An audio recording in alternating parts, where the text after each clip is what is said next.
नवनिधि कौर, आपको खूब सारी शुभकामनाएं, खूब सारी बधाइयां सीएमए में इंटर में इंडिया रैंक लगाने के लिए। ये इंडिया रैंक सुनने के बाद आपको कैसा लगा था और क्या प्रतिक्रिया थी?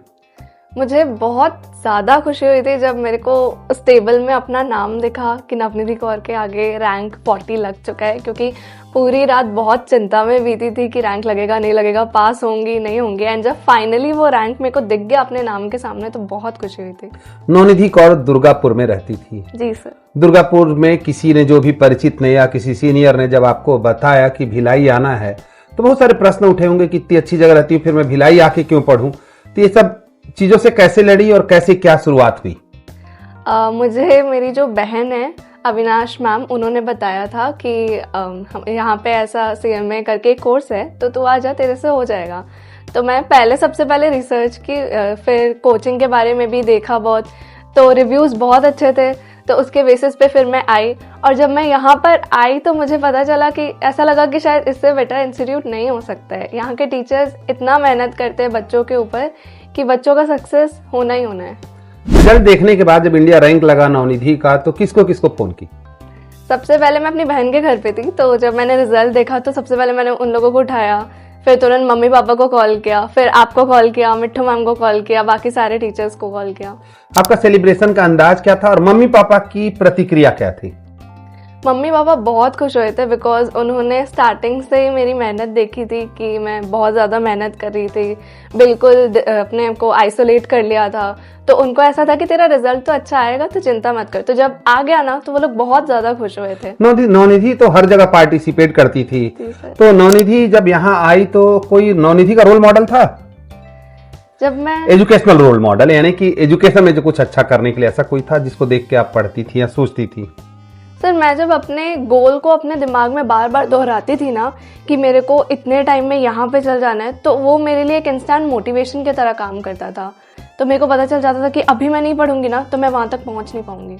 सीएमए जब आप ज्वाइन की तो ऐसा कई बार ऐसा भी लगा होगा कि ये हो पाएगा कि नहीं हो पाएगा, ऐसा कभी दौर चला? बिल्कुल था।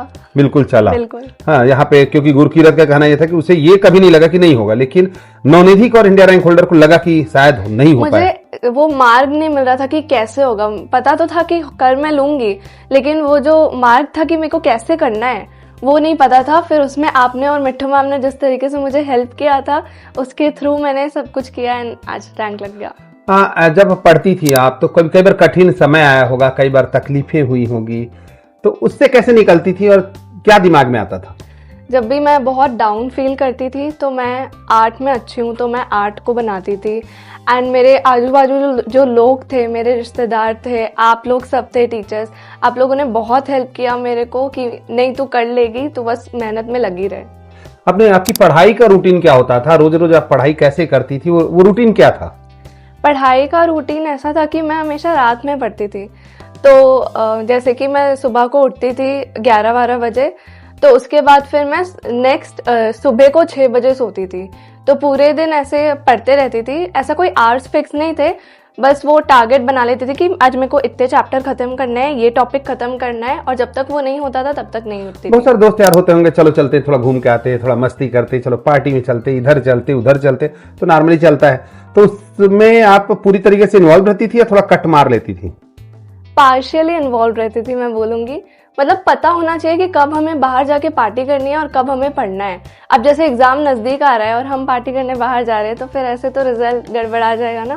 कौन सा सब्जेक्ट सबसे टफ लगता था? मेरे को ग्रुप 1 का कॉस्ट सबसे टफ। कॉस्ट अकाउंट टफ लगता था? हाँ। और फिर उसको कैसे आप सब्जेक्ट को कैरी करती थी, कैसे मैनेज किया आपने सब्जेक्ट तो को? स्टार्टिंग में मेरे को नहीं समझ आ रहा था कि कॉस्ट को मैं कैसे पढूं, क्योंकि बहुत सारे कंसेप्ट्स वहाँ पे नए नए थे।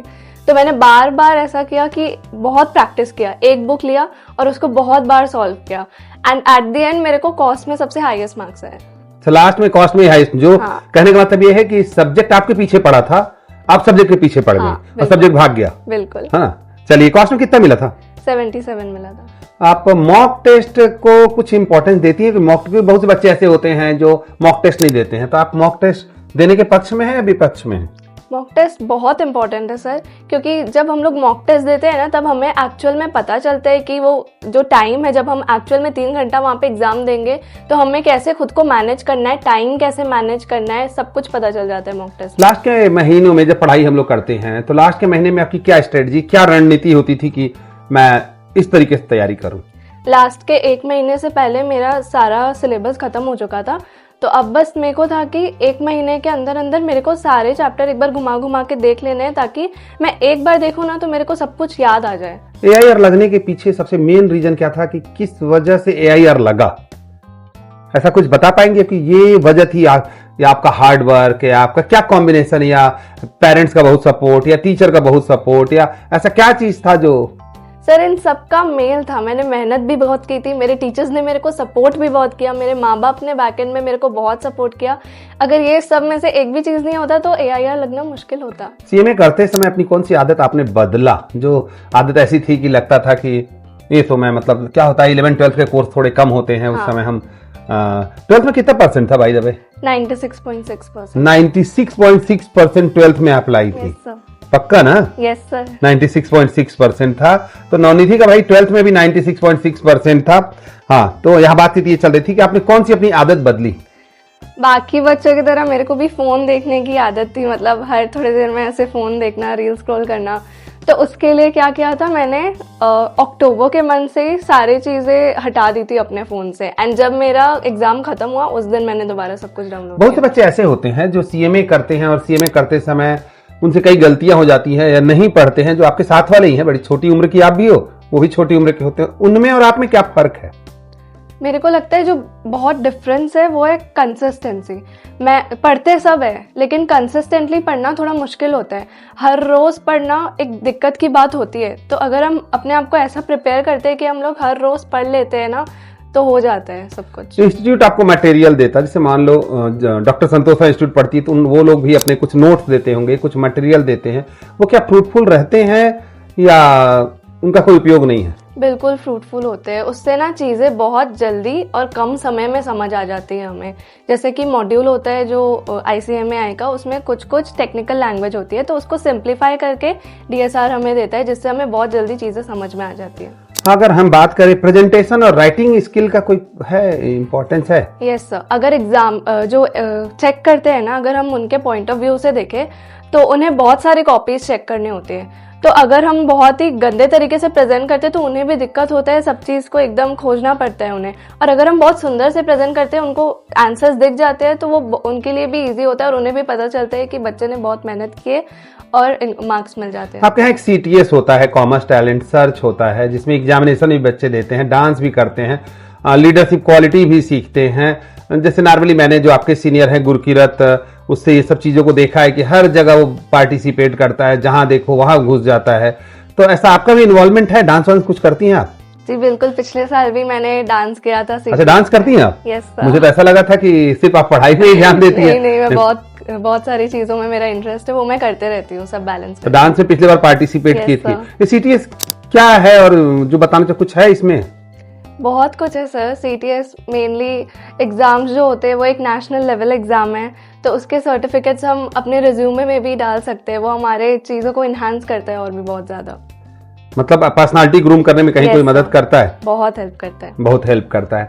पढ़ाई के अलावा आपको क्या चीज़ पसंद है और कोई पसंदीदा शौक? आर्ट बनाना बहुत पसंद है, ड्राइंग्स करती हूँ मैं। स्ट्रेस में कैसे संभालती हूँ? स्ट्रेस में वही करती हूँ, जो चीज़ें मुझे पसंद है मैं वो जब करती हूँ तो मुझे अच्छा लगता है। मैं गाने सुनती हूँ तो वो उससे भी स्ट्रेस मैनेजमेंट हो जाता है। क्लासरूम में कभी ऐसा कोई वाकया जो सुनाने लायक हो, बताने लायक हो, जो आपको बहुत आकर्षित किया हो या खूबसूरत हो? एक लाइन केतन सर ने बोली थी क्लास में, जिसको मैं अपने स्टिकी नोट में दीवार में लगा के भी रखी हूँ, कि कुछ देर की मेहनत जीवन भर का आराम दे सकती है। तो जब भी ऐसा मन करता था ना कि आज नहीं पढ़ते, चिल करते, तो मैं उसको देखती थी ना तो मैं फिर पढ़ने बैठ जाती थी। फिर से वो बात मैं रिपीट नहीं करूंगा कि संतोष राय इंस्टीट्यूट आपने क्यों चुना, क्योंकि आपने बताया कि अविनाश, आपके कजिन ने या अविनाश ने यहाँ पे आपको बुलाया। आने के बाद कभी अफसोस हुआ कि संतोष राय इंस्टीट्यूट क्यों? बिल्कुल नहीं, बिल्कुल अफसोस नहीं हुआ। तो संतोष राय इंस्टीट्यूट के पहले भी कई जगह इंस्टीट्यूट में पढ़ी होंगी, दोनों में ये कैसे डिफरेंट है? सब मेनली यहाँ के जो टीचर्स हैं ना वो बहुत सपोर्टिव है। लाइक मेरे को बहुत डाउट्स होते थे जब मैं घर चली गई थी ना पढ़ने को, तो मैं यहाँ पे क्लासेस करने नहीं आती थी, तो मेरे को डाउट्स आते थे और टीचर्स को जब भी कॉल करो ना वो डाउट सॉल्व करते थे, मेरे को चीज़ें दोबारा से समझाते थे, उनसे बार बार भी पूछो तो भी समझाते थे। क्या आपको लगता है कि अगर कोई बच्चा रैंक ला रहा है उसमें सिर्फ बच्चे की भूमिका है या एक गाइडेंस की भी भूमिका है? नहीं सर, जो रैंक ला रहा है ना बच्चा, उसके सक्सेस के पीछे बहुत सारे लोगों का हाथ होता है, उसके टीचर्स का हाथ होता है, उसके पेरेंट्स का हाथ होता है, उसके बाकी सारे रिश्तेदारों का हाथ होता है जो उन्हें सपोर्ट करते हैं। जो आने वाले आपके बाद में, जैसे भी इंटर के बाद अब फाइनल में आप जा रही हो, तो जूनियर और जो बच्चे जो यहाँ 11th या 12th या CMA करने के लिए आ रहे हैं या CA करने के लिए आ रहे हैं, उनके लिए आपका क्या संदेश होगा? मैं सारे बच्चों को यही बोलना चाहूँगी कि अभी आप सिर्फ पढ़ाई पे फोकस करो, क्योंकि पढ़ाई है जो आपको बहुत आगे तक लेके जाने वाला है। बाकी सारी चीज़ें भी इम्पोर्टेंट है, लेकिन अभी पढ़ाई आपका प्राइम फोकस होना चाहिए। कोई बच्चा संतोष राय इंस्टीट्यूट क्यों ज्वाइन करे? वो बाकी जगह XYZ कहीं भी ज्वाइन कर सकता है, यहाँ क्यों ज्वाइन करे? जिस तरीके से डॉक्टर संतोष राय इंस्टीट्यूट में बच्चों को गाइड किया जाता है, सिर्फ पढ़ाई नहीं बल्कि उन्हें बहुत सारे और भी चीज़ों के लिए गाइड किया जाता है, ऐसा बाकी इंस्टीट्यूट नहीं करता है। इंटर में इंडिया रैंक लगाने के बाद आपकी नवनिधि कौर की आंखें आगे क्या देख रही हैं? फाइनल में इससे बहुत अच्छा रैंक लगाने को देख रही फिर भी हूँ। कुछ एक टारगेट करके रखी हो? टारगेट अभी नहीं बताऊंगी, जब आ जाएगा मैं बता दूंगी। अच्छा, रिजल्ट जब आ जाएगा तब आप बताओगे, अभी टारगेट नहीं Starting बताओगे, से नजर नहीं लगने का डर रहेगा, क्यों ना, है ना, नजर लग जाएगी किसी की। ठीक है, तो ये सभी मानना चाहिए ना। अच्छा, नजर उजर लगना कुछ मानती हो आप? मानती हूँ सर, मतलब ऐसा हो तो जाता है। नजर लगती है मतलब? हाँ। आप चलिए ठीक है। जूनियर को अगर एक सलाह देनी होगी तो क्या, जो जूनियर है उनको एक सलाह देनी होगी तो क्या सलाह दोगे? अपनी पढ़ाई पर फोकस करो और उसके अलावा बाकी सारी चीजें अभी सेकेंडरी है। यहाँ पर नवनिधि कौर है और पढ़ाई भी कर रही हैं, इस सब जगह पार्टिसिपेशन भी आपका रहता है, तब ये वक्त आ गया है हमारा और नवनिधि कौर का कि एक बार रैपिड फायर थोड़ा सा जल्दी जल्दी कुछ क्वेश्चन पूछ लिया जाए। बिल्कुल सर। आपके पसंदीदा फूड क्या है? मैं चिकन के चीजें ज्यादा चिकन पसंद करते? चिकन में बहुत सारी वैरायटी होती है, चिकन में कौन सा? तंदूरी। दिन में पढ़ना पसंद करती हो रात को? रात को। ऑनलाइन पढ़ाई अच्छी है ऑफलाइन? ऑफलाइन। ऑफलाइन। सबसे पसंदीदा सब्जेक्ट कौन सा है? कॉस्ट। एक शब्द में CMA समझाना हो तो? मेरा लक्ष्य। सबसे इजी सब्जेक्ट कौन सा लगता है? इजी सब्जेक्ट ऐसा कुछ नहीं है। अच्छा, सभी टफ ही है, सभी इजी है, सभी टफ है। एक विद्यार्थी को कौन सी बुक पढ़नी चाहिए या आपने कौन सी बुक पढ़ी है? मैं पढ़ी थी एक सीक्रेट्स ऑफ लाइफ बाय गौर गोपाल दास, वो पढ़नी चाहिए। पसंदीदा हीरो? हीरो चलिए, पसंदीदा हीरोइन? ऐसे कुछ नहीं है, मैं मूवीज ज्यादा नहीं देखती हूँ। एक मोटिवेशनल लाइन जो हमेशा याद रहती है? केतन सर की लाइन की, कुछ देर की मेहनत जीवन भर के आराम दे सकती है। पढ़ाई के अलावा पसंदीदा शौक क्या है आपका? आर्ट। पढ़ाई के अलावा कलर कौन सा पसंद है? ब्लैक। मैं फूड की बात हो गई, कलर की बात हो गई, मूवी की बात हो गई, सब बातें अपनी फास्ट ट्रैक में होती चली गई। टीचर कौन सा सबसे ज्यादा पसंद है? टीचर, ये वाला सबसे टफ क्वेश्चन है। नहीं, क्यों? ये तो सबसे आसान क्वेश्चन होना चाहिए। तो मेरे को सारे टीचर्स ने ना बहुत ज्यादा हेल्प किया है। चलिए रैंकिंग कर लेते हैं, 1 2 3। हाँ, नहीं नंबर सर, मैं नहीं कर सकती। 1 2 3, ये डिप्लोमेसी वाली बातचीत नहीं चलेगी। 1 2 3 रैंकिंग कर लेते हैं कि सबसे अच्छा कौन पढ़ाता था आपको, कौन सबसे अच्छा लगता था? इंटर में जो टीचर्स ने मुझे पढ़ाया था उसमें बहुत योगदान प्रवीण सर का रहा है, केतन सर का रहा है। और फिर डिप्लोमेटिक आंसर है, 1 2 3 रैंकिंग करो। 1 पे Praveen sir. CA Praveen sir, हाँ ठीक है। केतन सर। हाँ, केतन सर 2 पे।